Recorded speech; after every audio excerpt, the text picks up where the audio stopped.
sa Pilipino, walang fake news, walang sinasanto, laban sa korap, laban sa abuso, para sa katotohanan, Pinoy Insta.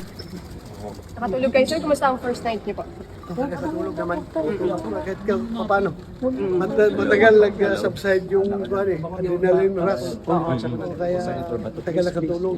Nakatulog rin kahit paano. So anong plan niyo ngayon, sir? Given na may ICC warrant against you, sir? Well, the usual thing, I will continue my job. Until I have to wait for the Supreme Court sa decision. Marami kaming pending appeals doon sa Supreme Court. So you will attend the session, sir? Yes. Physically? Yes.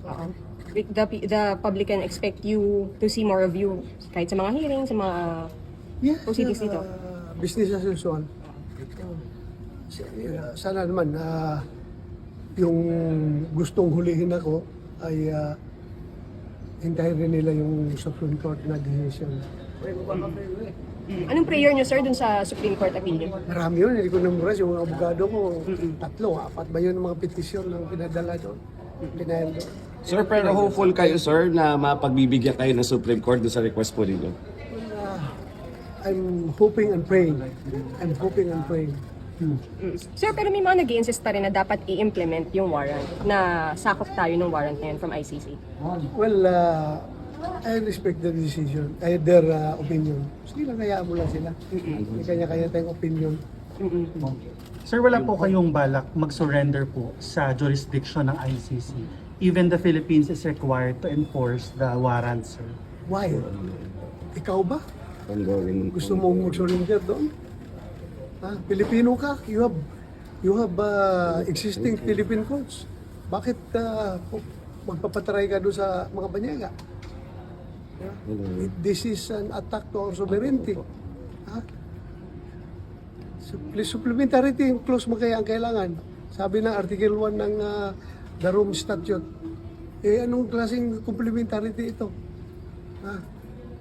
There's no need for complementarity dito dahil buhay ang ating justice system. So anong plano niyo, sir? Anong plano niyo? Dito lang kayo sa Senate, di kayo aalis? Hindi kayo lalabas. Dito lang. Oo.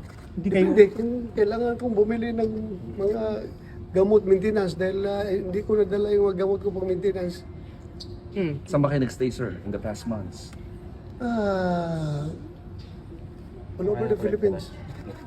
Sabi ni Senator Robin, nagpunta daw kayo ng bundok. Lahat. Sabi ko, I was with the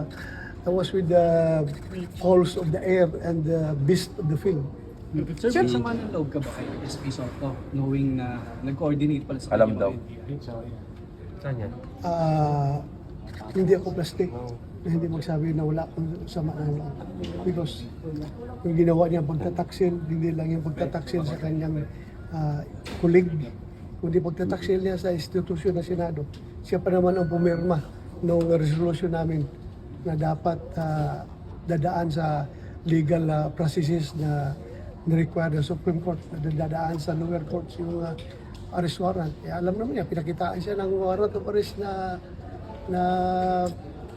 galing ICC. Dapat tinanong niya saan dito ang corresponding local warrant of arrest. At saka wala ko siyang sinabihan. Talagang, but there's may design talaga na talagang gusto niyang pahuli ako sa baba para hindi ako makaakyat dito, para hindi siya ma-unseat. You feel betrayed, sir? Ha? You feel betrayed by SP Soto? Hindi ako magkipagplastikan. I feel betrayed. Nirespeto ko siya. Kahit na magkaibang kampo kami, pero ang respeto ko sa kanya, andyan pa rin. Andyan pa rin. Matanda siyang senador sa akin eh. Sa ilang tanong na siya. Pero sa ginawa niya na yun, malungkot lang ako. Ba't hindi pa rin ako galit sa kanya? Hindi ako galit sa kanya. Malungkot lang ako sa ginawa niya. I'm sad. Yung pangunguna ni former Senator Trillanes sa pagkakain ng ICC na warrant, sir, pati niyo siya Hayaan mo na lang siya kung yan ang gusto niya sa buhay niya, na papel. Okay lang. Sinunod daw niya yung hamon mo, sir. Ha? Para ikaw daw naghamon daw noon dati. Ako, okay lang. Sige lang. Sir, worth it po ba yung paglabas ninyo kahapon? Kasi yung the past 6 months, kalmado kayo, walang naghahanap sa inyo, walang naghahabol sa inyo. Pero kahapon, isang araw lang kayo lumabas, pero yung habulan, yung pressure, yung stress po sa inyo. Everything happens for a reason. Everything happens for a reason. At mga desisyon niya ni Lord. Lahat ng pangyayari sa ating buhay, siya nag-decide yan. Siya nag-design. So whatever happens to my life, after serving this country faithfully, after since second lieutenant ako, yung buhay ko palagi nasa danger sa aking tutupad ng aking tungkulin. I serve this country faithfully. Tapos pagkatapos na yun, ganito mangyari sa akin. So if it is the faith given by God, I'm going to accept it. Basta si Lord ang masusunod. So ano- Pabayaan natin kay Lord ang lahat na ito. But you will not surrender. Ha? Hindi po kayo isusurrender. Kasi absent. I only recognize Philippine courts, not the foreign court. Ayaw niyo So, kung maulit yung case maglabas- kay former President Duterte. Ayaw niyo maulit.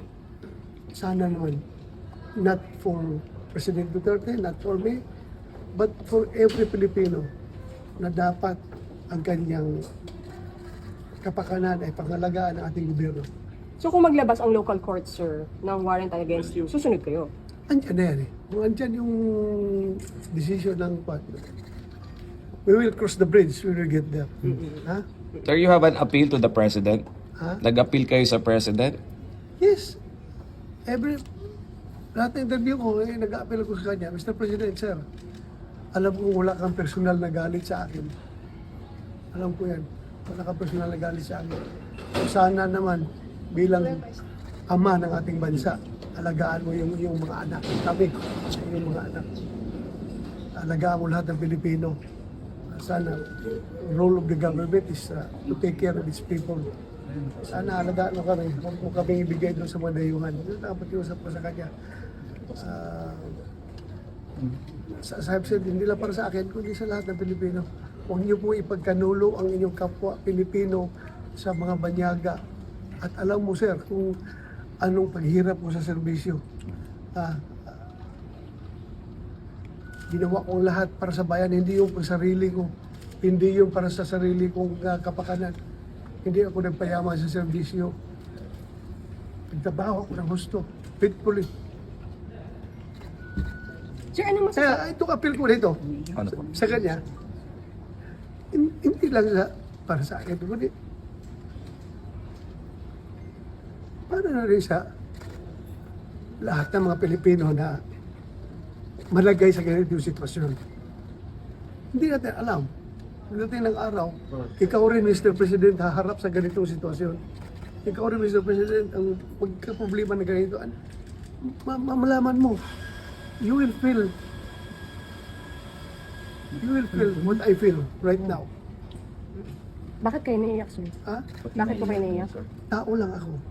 Hindi ako robot. Hindi ako makina. Tao lang ako. How's your My family? appeal is sincere to the President. How's your family? And what do you feel, sir? Sabi mo kanina, kung nararamdaman lang ng Pangulo ang nararamdaman mo. How would you describe how you feel, sir? Very low. The lowest point of my life. Ikaw ba naman? Nagtrabaho ka ng gusto nga, I have said. Yung aking servisyo talaga. Yung ideals ng PMA, courage, integrity, and loyalty, isinasabuhay ko yan.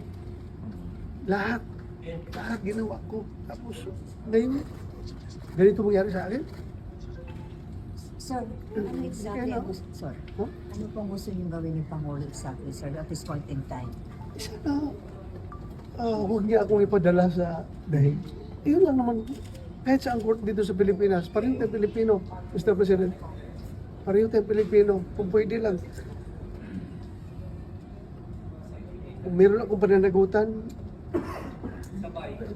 ko dito sa ating local court. Huwag doon sa Banyaga. Huwag doon. Yun lang ang appeal ko sa kanya. Natatakot ba kayo, sir? Na Ah, baka bigla kayong dalhin, damputin? tao lang naman tayo.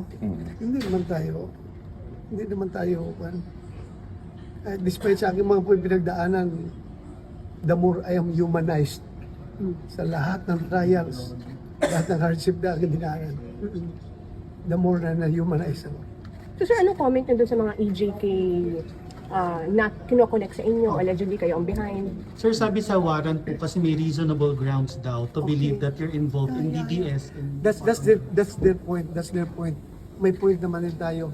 Ikaw ba, do you think may napatay akong tao sa IGK? Ha?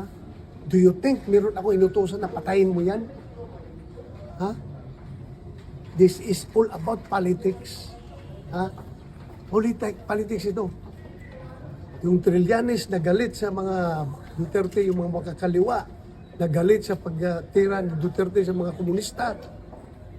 At yung Sakim na Martin Romualdez na gusto maging presidente ng Pilipinas, sila ang nag-coordinate itong lahat para pabagsakin ang mga Duterte. Senator Bato, you think this is all about politics? Yeah. Kasi kung hindi ito politics, bakit hindi na ako kasuhan dito sa local courts? Ha? They want us to banish from the Philippine soil. Yan ang gusto nila, kaya doon sila nag-file. Dito, kung gusto niyo accountability, filean mo ko dito. Ang kaso sa Pilipinas. Ano yan mga Philippine courts natin? At haharapin Pero mo. kahit isang murder, walang pinail sa akin.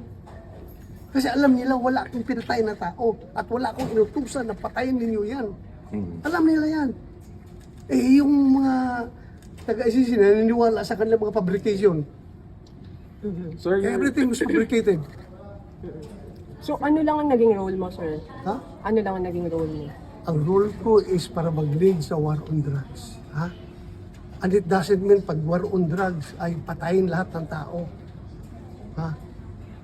Of course, kung ang buhay ng mga pulis ay nasa bingit ng kamatayan, ay dapat dipisan ng sarili nila. At wala akong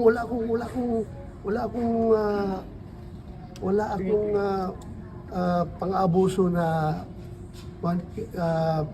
hinahayaan. Kung meron man, pinapabestigahan natin. Pero pwede yung may sabihin na po kasi yung PNP, sir, may sabihin na po kasi PNP. Pupunta po ba kayo? I think May 14 po yun. Kaya titingnan natin with the current situation, marami namang abogado natin na pwedeng ipadala.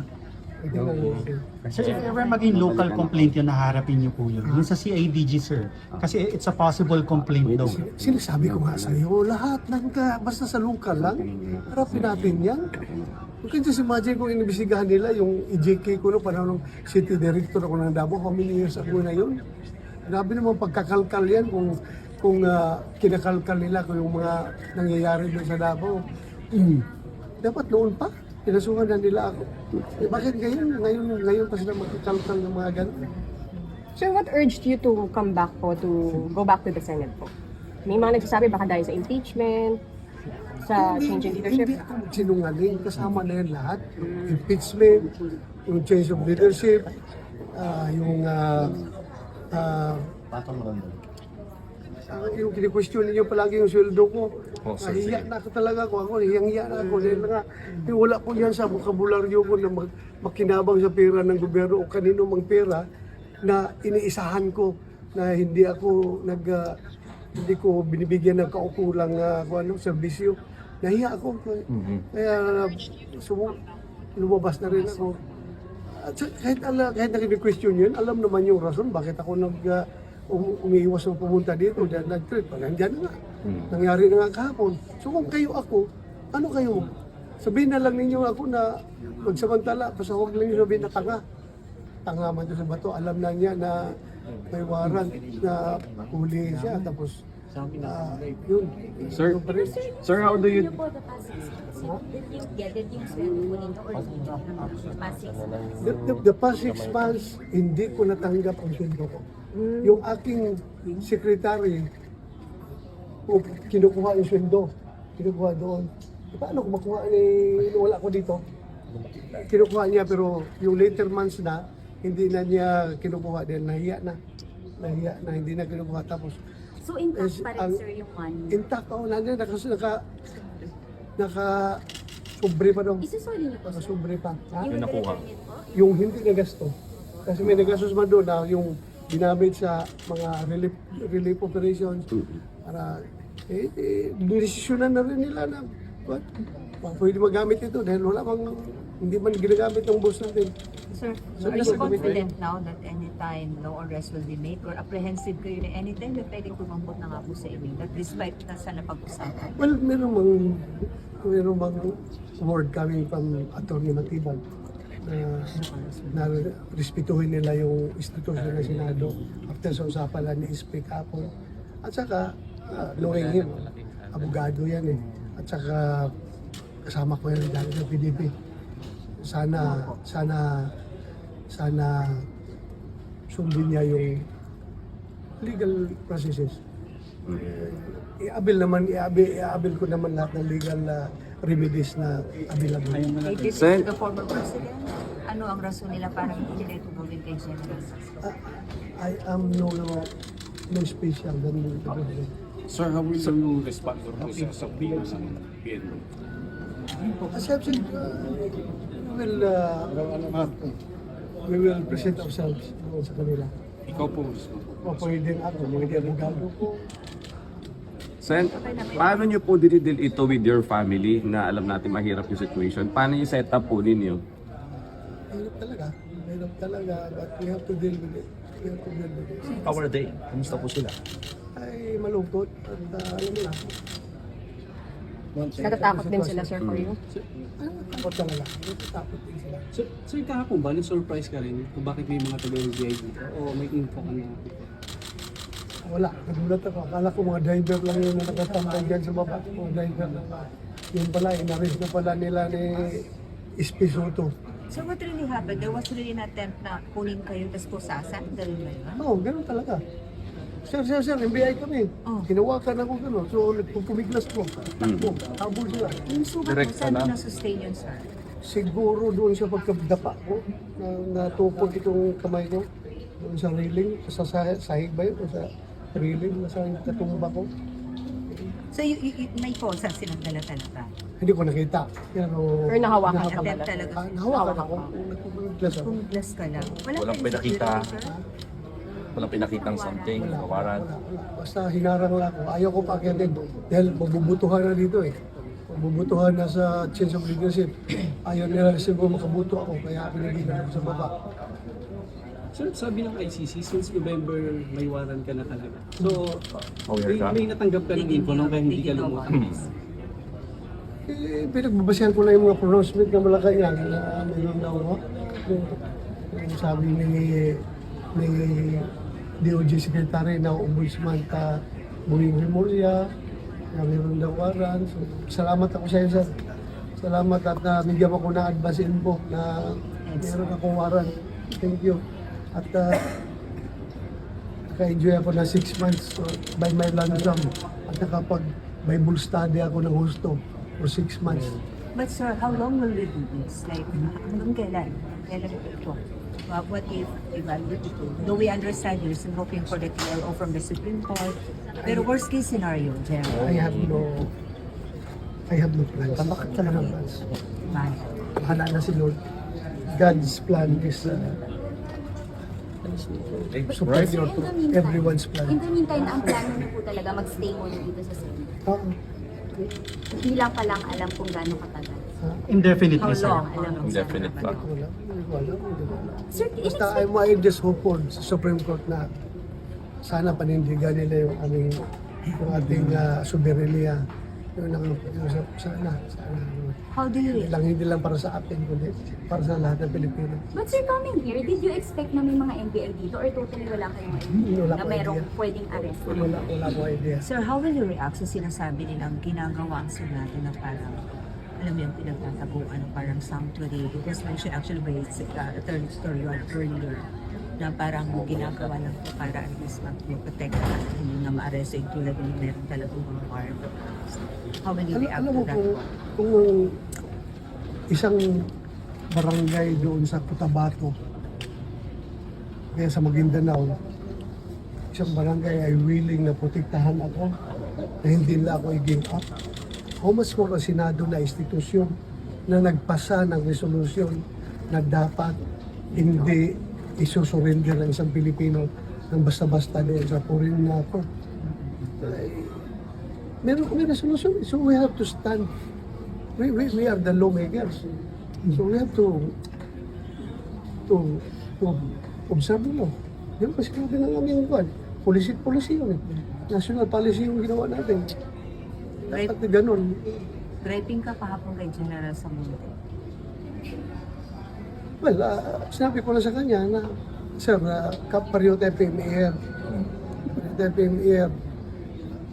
Kung magpalit tayo ng papel, ikaw na sa papel ko, at ako ang magiging Sergeant at Arms. Magpapakumatay ako para sa iyo, protektahan kita. Hindi lang bilang isang PMAR, kundi bilang Sergeant at Arms dito sa Senado. Protektahan kita. Pero anong ginawa ninyo?